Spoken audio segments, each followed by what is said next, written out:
அன்பர்களுக்கு காலை வணக்கம்.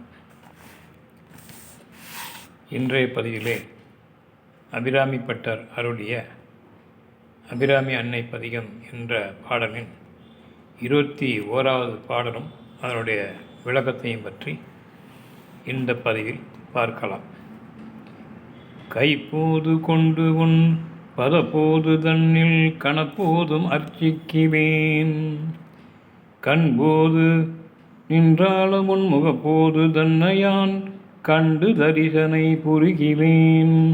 முப்போதும் ஒருபோதும் என் மனப்போதிலே முன்னி உன் ஆலயத்தில் முன்போதுவா தமது பின்போத நினைகளேன் மோசமே போய் உழன்றேன்.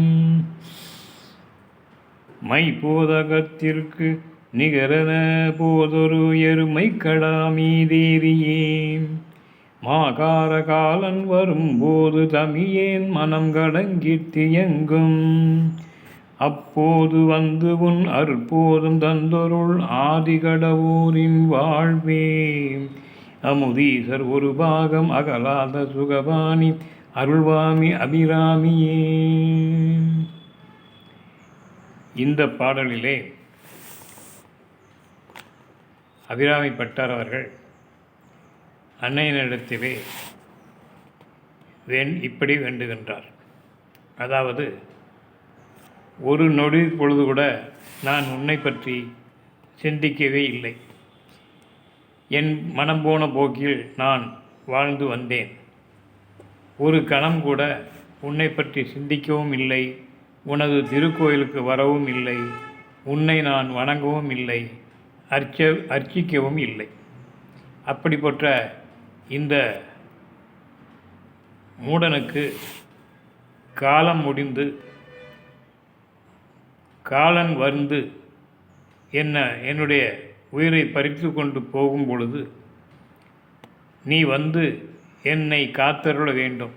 நான் உன்னை இருக்கும் வரை வணங்காவிட்டாலும் கூட போகிற காலத்தில் எனக்கு ஒரு நல்ல வழியை பாதையை காட்டி எனக்கு மோட்சத்தை தர வேண்டும் என்று வேண்டுகிறார்.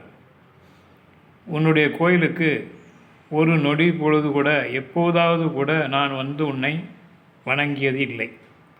அதேபோல் சிந்தனையிலும் எப்போதும் பணத்தை நோக்கியே ஓடிக்கொண்டு இருந்தேன். மற்ற வேண்டாத சிந்தனைகள் எல்லாம் மனசிலே வளர்த்து கொண்டு பெண்கள் மோகத்தினாலும் பொண்ணுனுடைய பேராசையினாலும் சொத்து பத்துகள் வேண்டும் என்று பேராசையினாலும் மனைவி மக்கள் வீடு வாசல் மனை என்ற அந்த ஒரு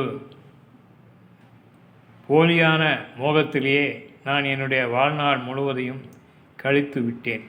இப்பொழுது கால் தளர்ந்து நடை தளர்ந்து வயதாகி காலன் என்னை கூட்டிக் கொண்டு வரும்பொழுதாவது உன்னை நினைக்கிறேன், என்னை வந்து காத்தருள் செய்து எனக்கு நல்ல மோட்ச கதியை கொடுக்கும்படி வேண்டி கேட்டுக்கொள்கிறேன் என்று வேண்டுகிறார்.